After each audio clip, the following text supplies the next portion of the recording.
Ciao, sono Filippo Gallocchio e dal 2013 sono consigliere a Masera di Padova, un comune di circa 10.000 abitanti.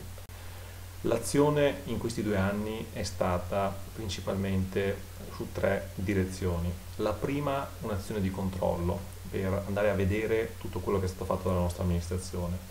La seconda, un'azione di proposizione, quindi proporre delle attività. La terza è stata un'azione di informazione capillare a tutti i nostri cittadini e di questo vi parlerò nei prossimi 2 minuti.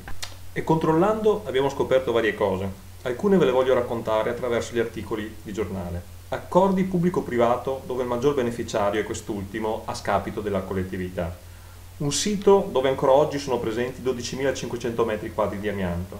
Una scuola media dove insieme con molti cittadini che hanno a cuore il tema si è battuto i pugni per una sua ristrutturazione significativa. Ma oltre a controllare abbiamo anche proposto. Tre esempi. Abbiamo chiesto e ottenuto di essere un territorio OGM free.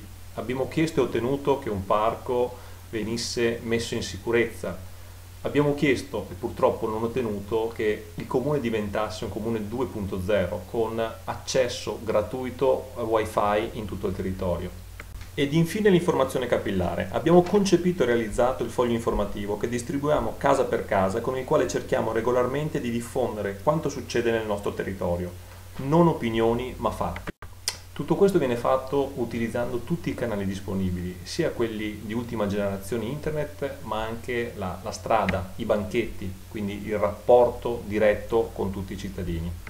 Ed ecco un esempio, i nostri incontri settimanali, i banchetti, i contatti del gruppo e i miei contatti diretti. A questo punto vi saluto e vi do appuntamento alla prossima volta. Vi lascio con la frase con cui il gruppo di Maserà si è presentato ai cittadini e spero che sia un augurio per tutti quanti. Mi piace ancora pensare che questa impresa, anche se impossibile, la possiamo ancora realizzare. Ciao!